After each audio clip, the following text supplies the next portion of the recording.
What is going on, guys? Welcome back to another hunting boot camp. Today I am going over the top 10 mistakes new hunters make when duck hunting. So let's just jump into it. And this is by no means limited to just new hunters. I've made a ton of these mistakes myself, and you'll continue to make them throughout, your duck hunting career, your goose hunting career, whatever. But if you're cognizant of them, then maybe you can prevent them and have a more successful and better hunt. So the first mistake, and these aren't in any particular order, is dealing with concealment. This could be not brushing your A-frame up, your layout blind up. You need to mud your layout blind if you just bought it. It could be something like wearing gloves or a face mask or face paint because your face is shining with the sun. Talking too loud's another one. You got to keep it kind of quiet. I mean, you can still talk and joke and mess around, but if you're talking too loud or being too loud, just making all kinds of noise, the birds can hear that and that will flare them. But the number one thing dealing with concealment is moving. When you're a new hunter, and it's even hard for the veteran hunters, you want to see them birds coming in. I mean, it's duck hunting and goose hunting. You want to watch the birds work. That's one of the best aspects of it. When they cup in, they're dumping into your decoy spread.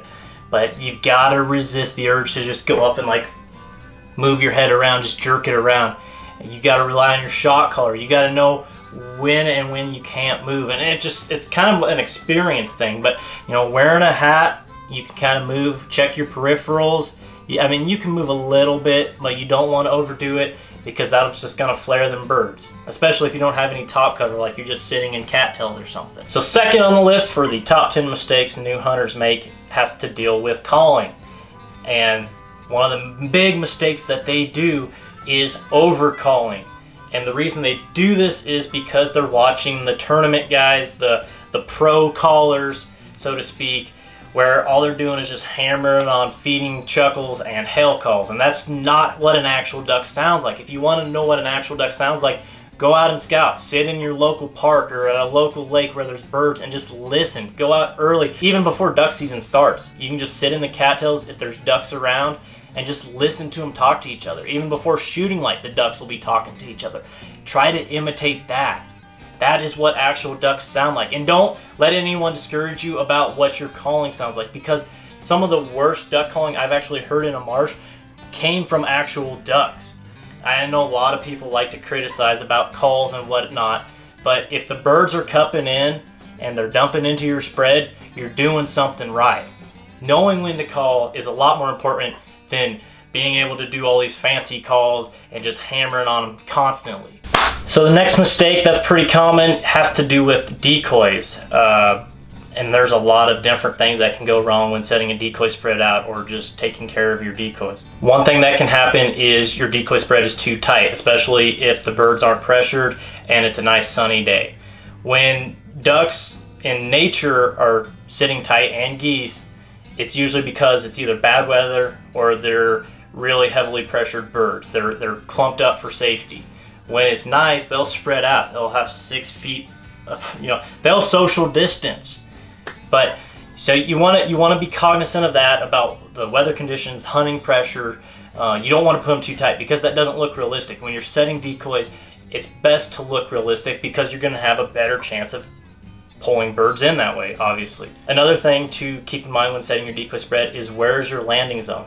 If you don't have an area for the birds to land, the birds might not land. They'll just keep circling, or they'll land out far. So if you're using like a U pattern or a J hook or whatever, the birds typically will land back behind there. But if, for whatever reason, maybe there's cattails right there and you're just set up in a little pond or something, they might not have enough room to want to dump in.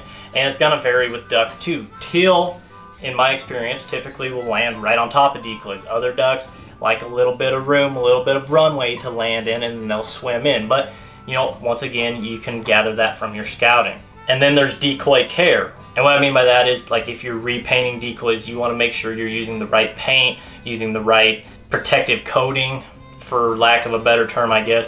Because if you get something like glossy or another kind of shine, those decoys are gonna shine. They're gonna be like beacons saying, stay out of here, these aren't real birds. So you want like ultra flat paint or flat paint. And the same thing applies for when you're hunting water and temperatures are below freezing.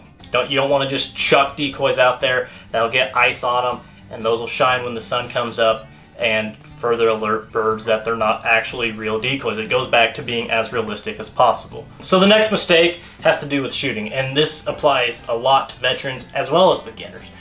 You know, I can personally attest to that. There's so many different things that can go wrong when you're shooting waterfowl. So let's just kind of get into it.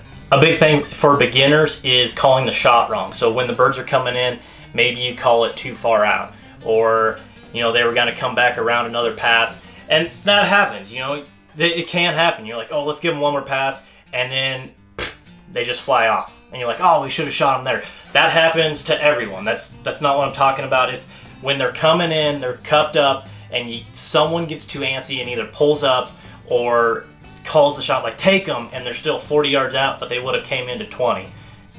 You know, you probably would have got more birds, and everyone would have had better shooting selection more likely if you let them come in further. Another one is shooting too far out, aka sky busting. You don't want to do it. You have a lower likelihood of hitting the bird the farther it's out, and if you do hit that bird, you might not even kill it. You might just wound it and it will fly off and die, and you know, it's just not a good thing. Try to avoid it at all costs. Plus, it's more fun to watch the birds actually work into your decoy spreads. So know your limits. General rule of thumb, the consensus seems to be about 45 yards. 45 yards out, sky busting. 45 yards in, not so much. But you know, I personally, and it varies from the individual and your skill level. So if you're just now learning how to shoot a gun or whatever, 20 yards, 25, 30 yards max might be, you know, where you're comfortable shooting. Now, if you're Tom Knapp or Warren Hicks, you probably could reach out and shoot a little further. But don't encourage that, because, like I said, you'll end up wounding more animals than actually bagging them. And, you know, plus it's more fun to watch the birds dump in your decoy spread. Another one is improper lead. This is a big one for new waterfowlers. You know, when a bird's coming straight in, pretty easy to just pull up and maybe give it just a little bit of lead. But when you're doing passing shots, you gotta figure out how fast that bird's going and get up in front of it and keep going, and then follow through with your gun if you miss the first shot or if you move on to another bird. That's what I mean by improper lead. Either you're shooting right at the bill of the bird, and so your shot's gonna go behind it, or you're shooting too far out, and it's gonna vary with all kinds of conditions. Honestly, it's just practice shooting skeet, trap, and going out bird hunting, dove hunting, teal hunting, goose hunting, duck hunting. You know, it just takes experience. Another one is wrong choke and shells. Basically not patterning your gun before you go out. You need to know what your pattern looks like so you can know your effective range. That goes back into the sky busting thing. It goes back into your improper lead and your comfortable shooting range. So, you know, if you're using a modified choke with whatever shell, walk it off 25 yards, 30 yards, 35, 40 yards. See what your pattern looks like at that distance for each one of those, and then you'll have a better idea of where your comfortable shooting range can be. Another one is rushing your first shot, and I am extremely guilty of this. You know, you get too excited, or you think other people are gonna shoot before you, and so you're like, I just gotta pull up and shoot. And more often than not, you just end up wasting a shell. So, you know, you just gotta try to remain calm, try to take your time, and get that lead up there, or get on that bird, and you'll have more likelihood at hitting your target. And the final thing for shooting, and there's probably some other ones I missed, but these are just really basic ones. The final one is shooting out of your zone. Now, this is extremely important to know when you're hunting in an A-frame, layout blind, pit blind. Everyone has their own zone, and if you cross out of that zone, you're shooting into someone else's zone, bad things can happen. You can blow off the end of a gun, hurt their ears. You wanna know where your zone is.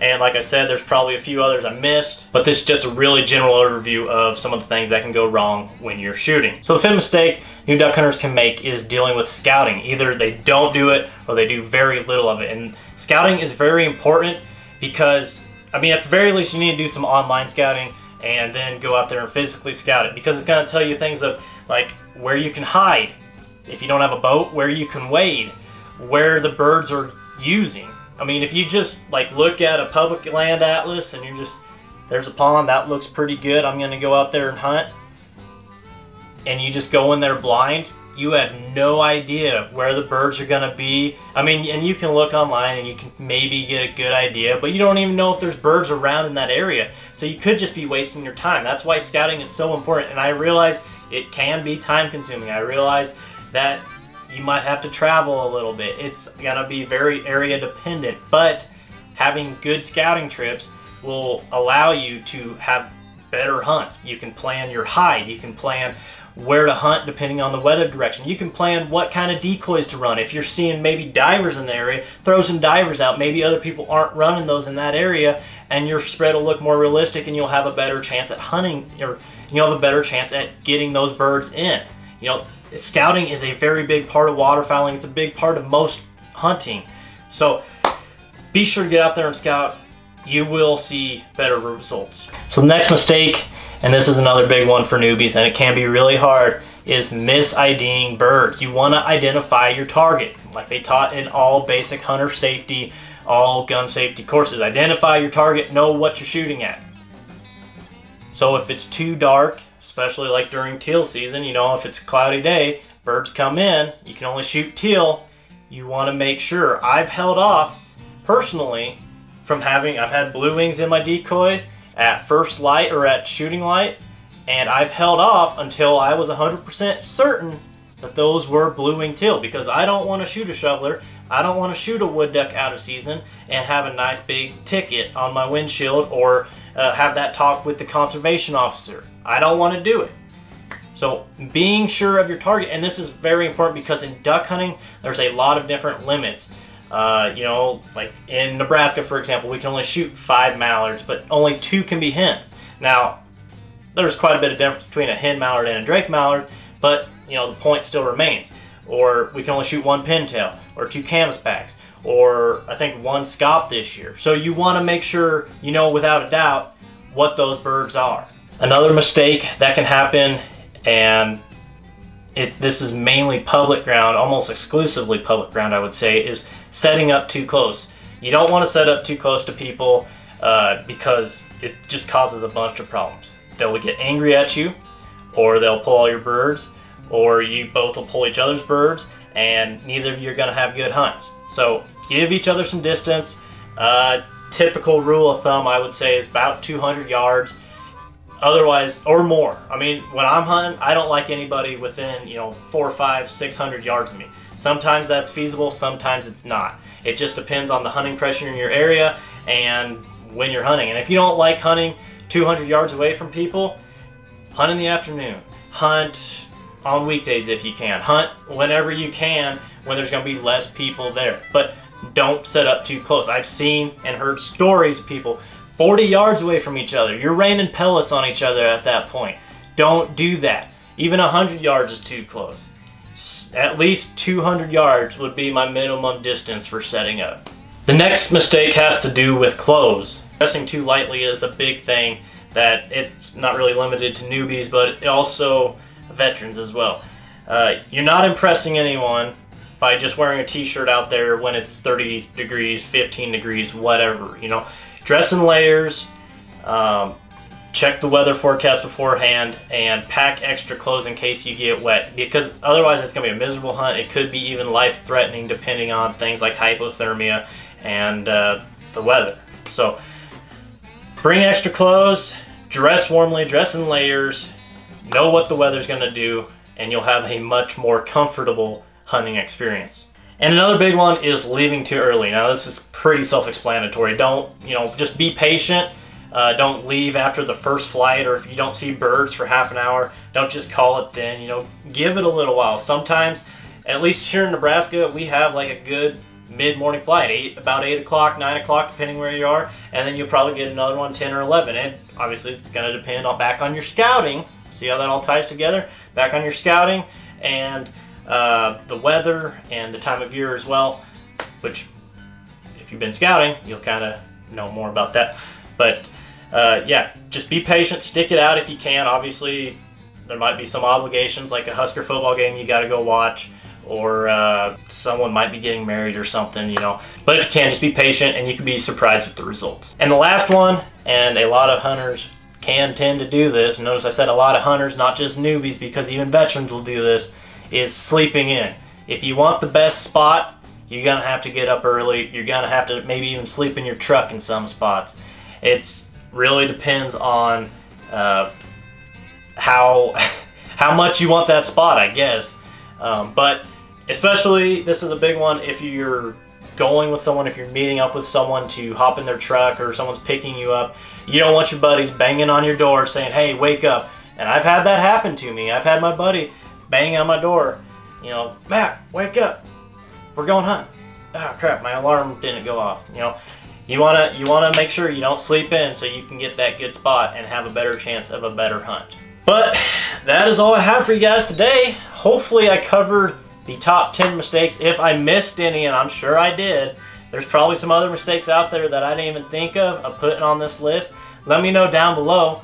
Hopefully you guys enjoyed this video. If you did, be sure to leave me a thumbs up. That helps a ton. Subscribe, and we'll catch you out there. See ya.